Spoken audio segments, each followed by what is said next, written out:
आज देश का आम बजट पेश होना है। ये बजट वित्तीय वर्ष 2022-23 के लिए होगा। देश की वित्त मंत्री निर्मला सीतारमण सुबह 11 बजे सदन में देश का आम बजट पेश करेंगी। कोरोना की मार झेल रही अर्थव्यवस्था को इस बजट से काफी उम्मीदें हैं। बड़ा सवाल यह है कि क्या यह बजट देश की अर्थव्यवस्था के लिए बूस्टर डोज साबित होगा।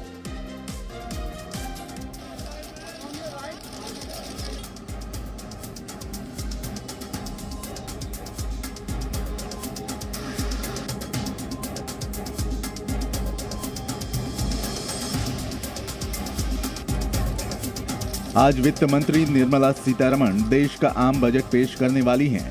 आज का बजट ये तय करेगा कि आने वाले एक साल में भारत की अर्थव्यवस्था किस रास्ते पर जाएगी। सुबह 11 बजे वित्त मंत्री निर्मला सीतारमण जब संसद में बजट पेश करेंगी तो 135 करोड़ भारतीय उनके एक एक शब्द को गौर से सुनेंगे। सिर्फ देश ही नहीं, दुनिया भर के लिए भारत का आम बजट मायने रखता है, क्योंकि भारत दुनिया की सबसे शक्तिशाली अर्थव्यवस्थाओं में से एक है।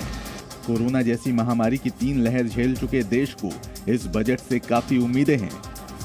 कृषि हो, उद्योग जगत हो, इंफ्रास्ट्रक्चर हो या फिर घरेलू जरूरतें, हर कोई चाहता है कि बजट में हालात बेहतर करने वाले उपाय शामिल हों। किसान, उद्यमी, व्यापारियों और नौकरी पेशा से लेकर दिहाड़ी मजदूरों और असंगठित क्षेत्र तक हर वर्ग को बजट से आशाएं हैं। महिलाओं और पेंशनधारी बुजुर्गों को भी वित्त मंत्री से राहत की अपेक्षा है। ऐसे में ये कहना गलत नहीं है कि ये देश की उम्मीदों का बजट है। सोमवार को बजट सत्र के पहले दिन वित्त मंत्री ने आर्थिक सर्वे पेश किया। उम्मीद जताई जा रही है कि चालू वित्त वर्ष में जीडीपी 9.2% की दर से बढ़ने वाली है और अगले वित्त वर्ष में इसमें कुछ कमी आ सकती है। अनुमान है कि इकोनॉमी 8 से 8.5% की दर से बढ़ सकती है। फिलहाल देश के सामने महंगाई, रोजगार और डिमांड जनरेशन यानी मांग को बढ़ाना 3 बड़ी चुनौतियां हैं। पिछले 2 साल में कोरोना काल के दौरान देश में अर्थव्यवस्था की रफ्तार धीमी पड़ी। उद्योग व्यापार के सामने संकट खड़ा हुआ, बेरोजगारी की समस्या बढ़ने लगी। हालांकि अब कोरोना की रफ्तार धीमी पड़ी है और अर्थव्यवस्था पटरी पर लौट रही है। ऐसे में आम बजट से उम्मीद की जाती है कि वो अर्थव्यवस्था को तरक्की का बूस्टर डोज देगा, ताकि भारत दुनिया की सबसे मजबूत आर्थिक महाशक्ति बनने की राह पर आगे बढ़ सके। ब्यूरो रिपोर्ट, जी मीडिया। तो आम बजट पेश होने से पहले कल संसद में इकोनॉमिक सर्वे को पेश किया गया, जिसके मुताबिक 2022 के लिए वित्तीय लक्ष्यों को हासिल करने का भरोसा दिया गया है।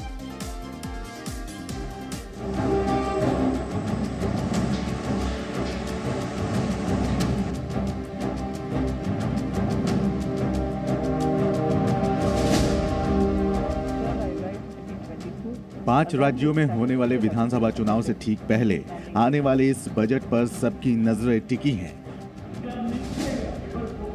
वित्त मंत्री निर्मला सीतारमण आज चौथी बार बजट पेश करेंगी। पिछले साल की तरह इस बार भी पेपरलेस बजट पेश होगा। बजट पेश होने से पहले सोमवार को वित्त मंत्री ने आर्थिक सर्वे पेश किया, जिसके मुताबिक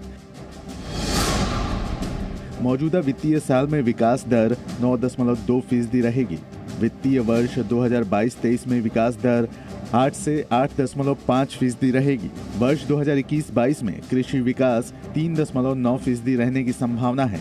2021-2022 में निर्यात में 16.5% बढ़ोतरी की संभावना है।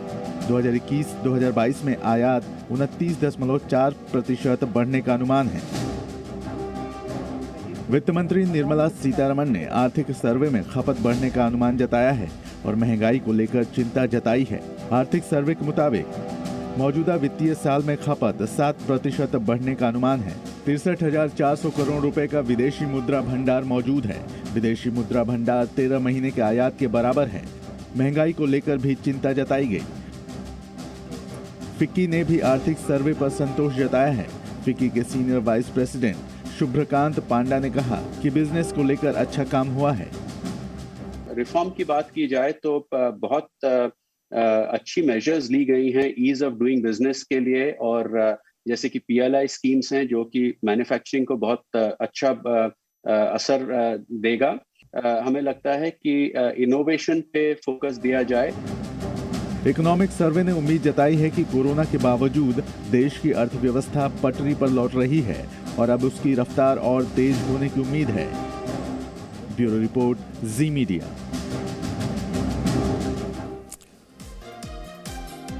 और अब हम आपको बताते हैं बजट का पूरा कार्यक्रम क्या रहेगा। सुबह 11 बजे वित्त मंत्री निर्मला सीतारमण बजट पेश करेंगी। उससे पहले उनका शेड्यूल क्या होगा, देखिए इस रिपोर्ट।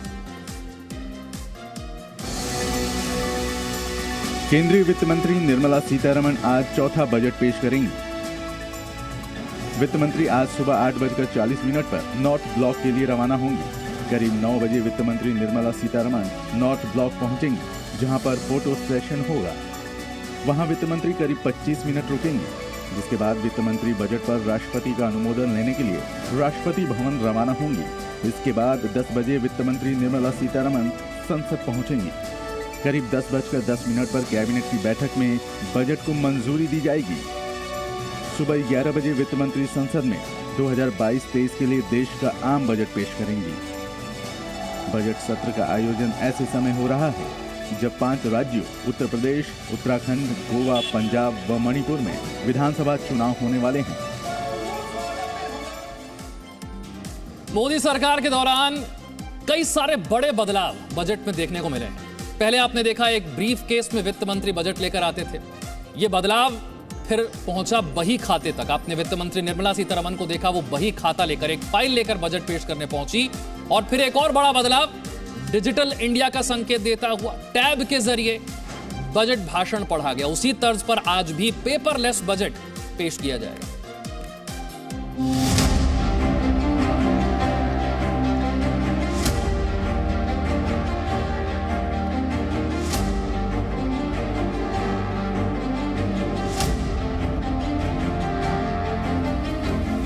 भारत जैसे देश में परंपराओं का बड़ा महत्व है। परंपराएं हमें संस्कृति और इतिहास दोनों का परिचय देती हैं, लेकिन समय के साथ साथ परंपराएं बदलती हैं। देश में आम बजट से जुड़ी परंपराओं में भी बदलाव आया है। मोदी सरकार के कार्यकाल में कई बड़े बदलाव हुए हैं और इन बदलावों की लिस्ट में देश का बजट सत्र भी शामिल है। सबसे बड़ा बदलाव बजट पेश करने की तारीख को लेकर हुआ। अंग्रेजों के जमाने से फरवरी महीने के आखिरी दिन आम बजट पेश करने की प्रथा थी, लेकिन मोदी सरकार ने साल 2017 से बजट पेश करने की तारीख को फरवरी की अंतिम तारीख से बदलकर फरवरी की पहली तारीख कर दिया। इसके पीछे तर्क था कि सरकार 1 अप्रैल से नए वित्त वर्ष के मुताबिक काम करती है। अगर बजट 1 फरवरी को पेश कर दिया जाता है तो सरकार बजट के प्रावधानों को बेहतर तरीके से लागू कर सकेगी। साल 2017 में बजट पेश करने की तारीख में बदलाव मोदी सरकार का ऐतिहासिक कदम था, लेकिन इससे भी ठीक 1 साल पहले मोदी सरकार बजट को लेकर एक और ऐतिहासिक फैसला कर चुकी थी। मोदी सरकार ने रेल बजट का विलय आम बजट में कर दिया। देश में अलग रेल बजट की परंपरा साल 2024 से चली आ रही थी, लेकिन 2016 में मोदी सरकार ने इस परंपरा में बड़ा बदलाव कर इसे आम बजट का हिस्सा बना दिया। जब 1947 में आजाद भारत का पहला बजट पेश हुआ, तब देश के पहले वित्त मंत्री RCKS चेट्टी बजट दस्तावेजों को चमड़े के एक ब्रीफ केस में लेकर पहुंचे थे। तब से वित्त मंत्री का लाल ब्रीफ केस बजट की पहचान बन गया। मोदी सरकार में इस परंपरा को भी नया मोड़ दे दिया और ब्रीफ केस की जगह बही खाते ने ले ली। वित्त मंत्री निर्मला सीतारमण इस परंपरा का भारतीयकरण करते हुए 5 जुलाई 2019 को लाल कपड़े के एक बस्ते में बजट दस्तावेज लेकर पहुंची। ब्रीफकेस से बही खाते तक का सफर तय करने में भारत के बजट को 72 साल का समय लग गया, लेकिन पेपर वाले बजट से पेपरलेस बजट का सफर सिर्फ 2 साल में ही तय हो गया। साल 2021 में वित्त मंत्री निर्मला सीतारमण ने मोबाइल टैब से देश का बजट पेश किया। सांसदों को भी डिजिटल प्रतियां उपलब्ध कराई गई थीं। मोदी सरकार इससे पहले मीडिया और अन्य मंत्रालयों के लिए छपने वाली बजट प्रतियों की संख्या को पहले ही कम कर चुकी थी। ये एक ऐतिहासिक संदेश था कि भारत अब डिजिटल हो गया है। ब्यूरो रिपोर्ट, जी मीडिया। वित्त मंत्री निर्मला सीतारमण आज संसद में 2022-23 का बजट पेश करेंगी। आज के बजट में स्वास्थ्य के क्षेत्र पर विशेष जोर दिए जाने की उम्मीद है। फार्मा उद्योग को उम्मीद है कि इस बजट में हेल्थ केयर सेक्टर के लिए जो कुल फंड है उस आवंटन में इजाफा होगा। लोगों के लिए बेहतर स्वास्थ्य सुविधाएं मुहैया कराई जाएंगी।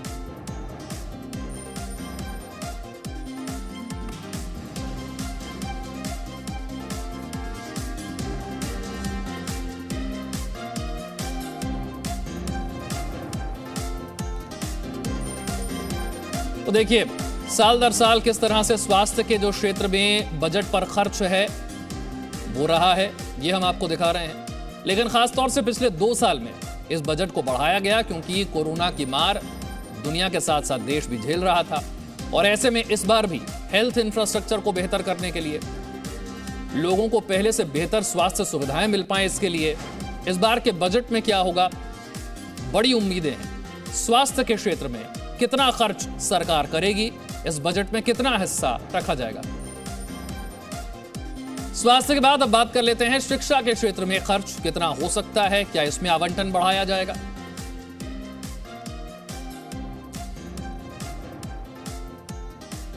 तो देखिए, बेहतर शिक्षा के लिए सरकार इस बार नई योजनाओं की घोषणा कर सकती है। उम्मीद यह है कि इस बार सरकार शिक्षा बजट में इजाफा कर सकती है। पिछले 5 शिक्षा बजट पर अगर नजर डालें, 2017-18 में ये 79,686 करोड़ था, 2018-19 में 85,000 करोड़, 2019-20 में करीब 93,000 करोड़, 2020-21 में 99,300 करोड़, 2021-22 में 93,224 करोड़। और इस साल कितना होगा शिक्षा पर खर्च, ये भी आपको बताएंगे। Presenting B News app available on Google Play and App Store. Download it now.